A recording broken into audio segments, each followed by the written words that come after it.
we have to start all over again. All right, here we are. Maybe we should just start the whole video again, should we?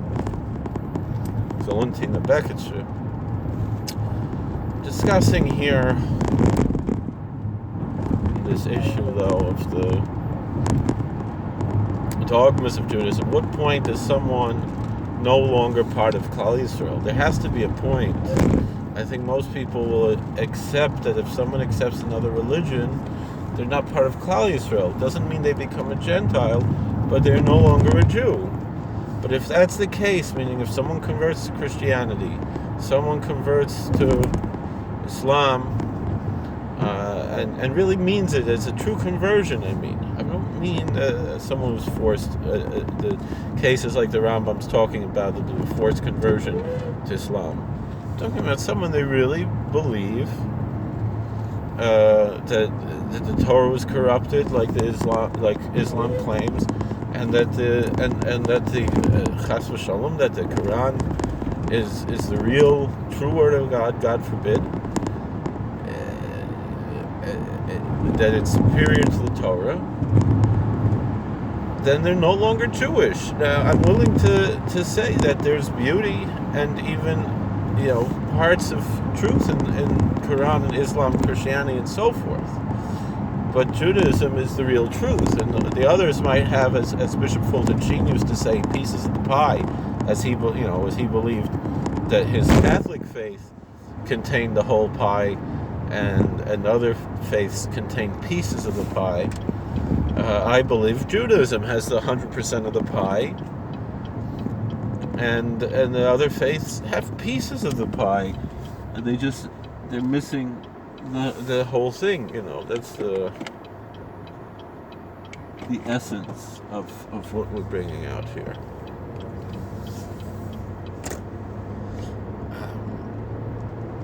But there has to be some point. I mean, we know in Halacha there is such a thing as the Kofer, as the Yisrael Mumar, as someone who's born Jewish, who doesn't count for a minyan if they're a man over bar mitzvah, who, even if it's a temporary state, meaning we could still say that while at this point, while this person is holding these ideas, they are not part of Klal Yisrael, but once they do tshuva, they are, and they don't have to undergo a gerus or anything to come back to the Klal Yisrael. They just have to change their attitude, essentially. And all we know is because Dvarim Shebelev Ein Dvarim, we don't know what someone is thinking. We're not mind readers. All we know is what people say. And so if someone states themselves to be an atheist, so then they don't count for a minyan. But if then that same person comes and davens, meaning yesterday he said he's an atheist, and maybe tomorrow again, if we ask him, he'll say he's an atheist. But at the time he's in the shul and he's davening and he's saying the words Baruch Atah Hashem, Shema Yisrael, Hashem Elokeinu Hashem Echad. Whatever he's saying, and he's saying these words, Dvarim Shebelev Ein Dvarim. We can only go by the words that he's saying. We don't know. We're not mind readers. And so even by virtue of the fact that yesterday, or even an hour ago, he told us that he's an atheist, so at that moment he can't count for a minyan. Conchivatin and also as in Klal Yisrael, meaning it can happen from one second to the next. But there are certain things that remove a person, at least temporarily, from the Klal Yisrael. So whether it's converting to Christianity in a form that prays to Jesus, because we're at least we understand in the Yud Gimel Ikrim that we're not allowed to pray to anybody but the Creator. And so and to imagine that somehow that this man is the Creator, it's nonsensical, it's illogical. Judaism is based very much on logic, at least as the Rambam understands. Although again, there are other tzaddikim who might disagree on this approach of chakira and logic and so forth. I understand that. But it's illogical to say that Jesus is the creator.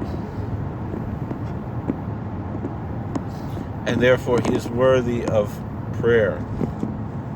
That is illogical in the Jewish ideology. Someone asked me also today, how is it okay to believe God is 10 and not to believe God is 3? We don't believe God is 10. We don't believe as much as people want to besmirch, and if someone does believe that, that's heresy, and such a person also is not part of Klal Yisrael. But the Kabbalistic teaching is not that the Creator is 10. It's that there are 10 attributes by which God interacts with us, but that's not an issue of the essence of God, of what's called Ein Sof in Kabbalah. It's a manifestation that exists in this world. And so we do not pray to the Sefirot. We do not invoke the Sefirot in prayer, the spheres in prayer, other than simply by saying, Lecho Hashem HaGedula VaGvura VaTferes VaNetzach VaHoid. That unto you, O Lord, belongs the greatness and the strength and the beauty and the the eternity, the victory and the glory. That's from the Book of Chronicles. That's in our liturgy. That's in our scripture. That's in the Bible. And so we understand that these are things that belong to God, not that this is God. These are the attributes of God, but we don't pray in the name, we don't say in the name of the Spheros. We might say a formula, and it's controversial, but it's something we do, that we recognize that by our actions we're unifying the revealed aspect of God and the hidden aspect of God, for lack of a better term, the concept of the Yichud Kudsha B'Richu Shchinte. That is something that's a formula that's stated, but again, that's not a prayer. L'Shem Yichud is not a prayer. It's a statement. And so therefore, the major difference we would have between Judaism and Christianity, to say that Jesus is God is a major problem in Judaism. And the greater issue is but it's not necessarily inherently heretical.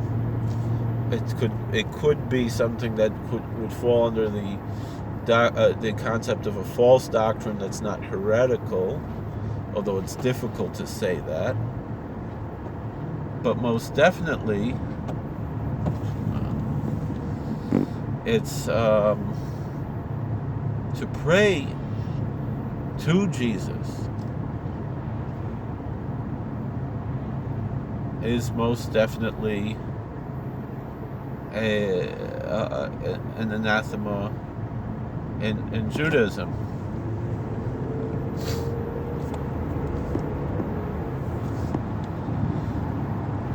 You know, and again, and it's okay that there's a difference between Judaism and Christianity. You know, this was, again, going back to what my discussion was about this channel, God TV, and I don't care if someone's openly selling Christianity, just don't brand it as Judaism. You know, if you're honest about what you're selling, this is a different religion, it's based in Judaism, but it's not. There's some point where Christianity is not Judaism. What is this guy doing?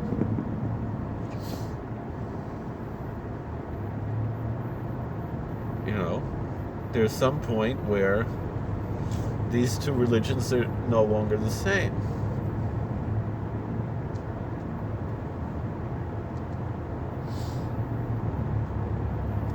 We can still have fellowship, we can still respect one another, but there's a point where these two religions diverge, just like there's a point where Christianity and Islam diverge, and there's a point where,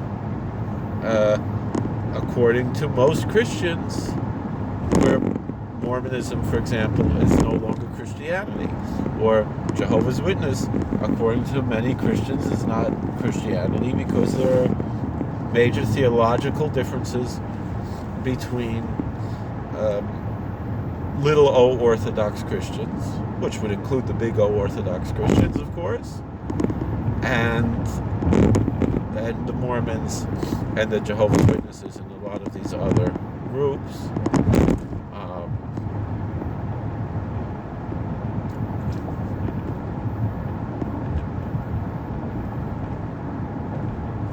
Where their beliefs are radically different, and their theology is radically different. And when it comes to those two, it's for opposite reasons, meaning the Jehovah's Witnesses are totally monotheistic and revere Jesus but don't believe him to be God. The Mormons believe him to be a God, but not in a triune nature, but rather a separate God. And this question of what are gods in the polytheistic sense, Alan Watts said that rightfully we should call the Hindu gods not gods but angels, and that he didn't say this, but what I think he's trying to say is that a Christian or a Jew could be more comfortable than with the Hindus, because they are essentially monotheistic, and their devotion to any gods are devotion to angels, much like a Catholic devotion to saints, which includes many angels, are included in their canon of saints.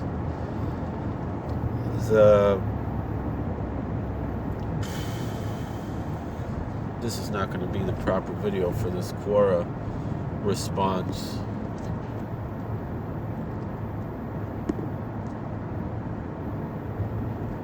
And and there are these different views within Hinduism. Is Hinduism essentially monotheistic? Is it essentially polytheistic? There are those who hold it's essentially atheistic, and that these various gods are actually avatars, which is a Hindu word, or a better term would be Jungian archetypes, would really be the proper term. Avatar is not really the proper term here. They're more Jungian archetypes, which again, you have the same question in the various neo-pagan movements that exist today. But with all of this being said, let's get back to the question at hand. And again, like I said, I believe that the religious Zionists are my brothers and sisters in Torah. They are part of the Klal Yisrael. They are B'nai Torah. We just disagree on certain details that are not the most important. They're not the Ikrei Emunah, but they're nonetheless important and valued and should be considered. But 100% I consider the religious Zionists to be my brothers and sisters. And to a certain extent, I would say the same thing, though, as much as I strongly disagree with certain aspects of what's called in America the conservative movement that comes out of JTS and AJU and these organizations. Nonetheless, because they do essentially accept the Yud Gimel Ikrim, they are still part of the Klal Yisrael.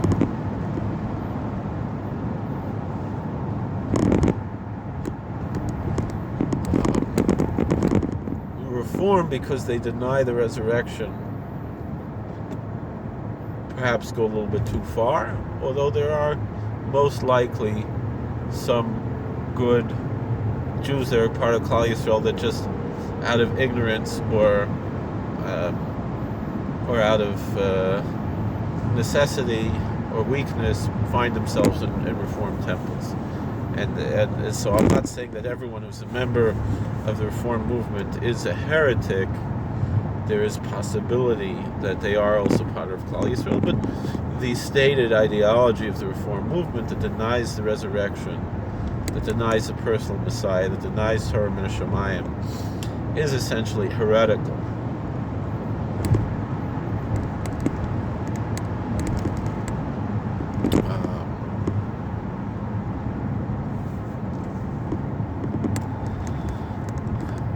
But to go back to the Orthodox religious Zionists, they're not heretical. They are my fellow Jews. They just have something that I believe perhaps to be a false doctrine, and I could be wrong.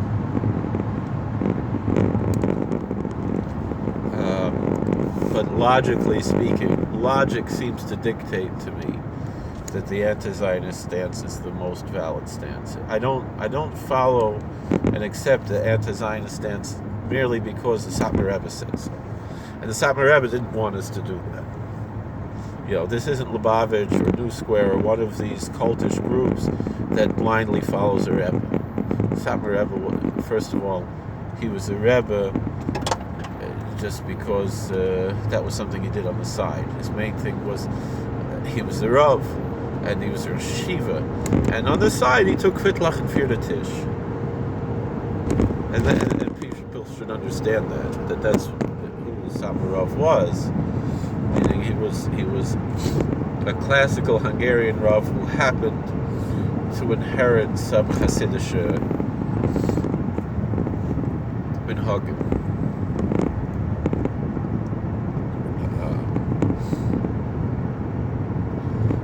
But with all that being said, he often said himself that he felt that he would have more success convincing people in the literature world of his shitas than he would convincing people in the Hasidic world, because the Hasidim simply blindly follow their rabbis, and the Litvaks are supposed to be following Svara logic. However, the Hasidic influence in the literature world has become quite strong, and a lot of the literature people look at their Rosh Yeshiva more like classically Hasidim looked at Hasidic Rebbes. And being a Rosh Yeshiva is almost like being a Hasidic Rebbe, more than it is being a Rosh Yeshiva in many senses today. And it's become a inherited position as well, similar to how quite often the Hasidim considered their Rebbe Vistas, and especially today. I'm rambling on and didn't really bring out my answer, so I think maybe it's time for me to make yet another video. The first two stops were on accident, but I think at this point we have to bring it out on purpose and maybe start from the beginning again, what we were talking about answering this question. But just in general, this is what I wanted to bring out. So let's try again. Let's make a separate video, and we'll talk again. All right, God bless. Please like, share, and subscribe. Comment. We'll see you later.